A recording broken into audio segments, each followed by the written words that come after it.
চুল পড়ে যাচ্ছে, বারবার শ্যাম্পু পাল্টাচ্ছেন তবুও কোনো কাজ হচ্ছে না। এবার আর কোনো চিন্তার কারণ নেই, আপনার হেয়ার কেয়ারের রুটিনে নিয়ে আসুন অয়েলিশিয়ার হেয়ার গ্রো এই প্যাকটি। এটি আপনার চুলকে অনেক রকমের বেনিফিট দিবে। তো কী কী বেনিফিট দিবে সেটাই আমি আপনাদের সাথে একটু শেয়ার করি, চলুন। এটি আপনার নতুন চুলের গ্রোথ আর হচ্ছে স্কাল্পের কেয়ার কমপ্লিট সলিউশন হচ্ছে এই হেয়ার গ্রো প্যাকটি।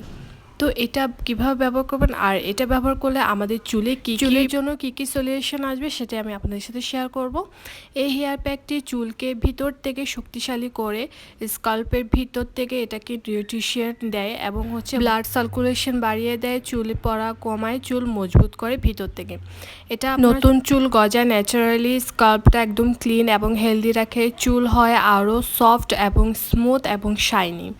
এবং এটা ব্যবহার কীভাবে করবেন আর এটা কীভাবে আপনি মেক করবেন সেটা আমি আপনাদের সাথে শেয়ার করি। আমি এখানে ঘরে বানানো গোলাপ জল দিয়ে এটাকে মিক্স করছি আস্তে আস্তে। পানির পরিমাণটা আপনারা বুঝে শুনে মিক্স করতে হবে। চাইলে আপনারা এটার সাথে টক দই অ্যাড করতে পারেন, টক দই যদি দেন তাহলে বেনিফিটটা আরও ভালোভাবে পাবেন। আর এখানে যদি আপনার গোলাপ জল না থাকে তাহলে হচ্ছে আপনি এমনি পানি দিয়েও আপনি এটা মিক্স করতে পারেন।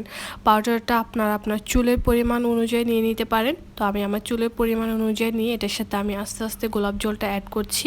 আর এটার পেস্টটা আমি ভালো করে স্মুথলি এটাকে বানিয়ে নিচ্ছি। আর এই তো আমার এটা বানানো শেষ। এটাকে এখন আমি আমার চুলে অ্যাপ্লাই করব। অ্যাপ্লাই করার পর আমি আপনাদেরকে দেখাবো আমার চুলটা কতটা শাইনি এবং কতটা স্মুথ হয়েছে। আর এটা ব্যবহার করতে আপনার চুল কিন্তু খুবই ন্যাচারালি একটা শাইনিং ভাব দিবে। আর এই তো এখন আমি আমার চুলে এটা অ্যাপ্লাই করে নিব ভালো করে। আমি আমার স্কাল্পে এটা ভালো করে আমি সিটি কেটে কেটে আমি এটাকে অ্যাপ্লাই করে নিব। দেন হচ্ছে আমি আমার পুরো চুলও লাগাই নিব। আর এই তো এটা আমি আমার পুরো চুলে লাগিয়ে নিয়েছি, গোড়ায় এবং আগায় দুভাবে আমি লাগিয়ে নিয়েছি। তো সুন্দর ঘন আর হেলদি চুল এই যাত্রা শুরু হোক অয়েলিশিয়ার এই হেয়ার প্যাকের সাথে। তো সবাই এটা ট্রাই করবেন মাস্ট। আমার তো এটা খুবই ভালো লেগেছে, আমি এটা আরও ট্রাই করব, আরও দেবো, এটা ব্যবহার করব ইনশাআল্লাহ।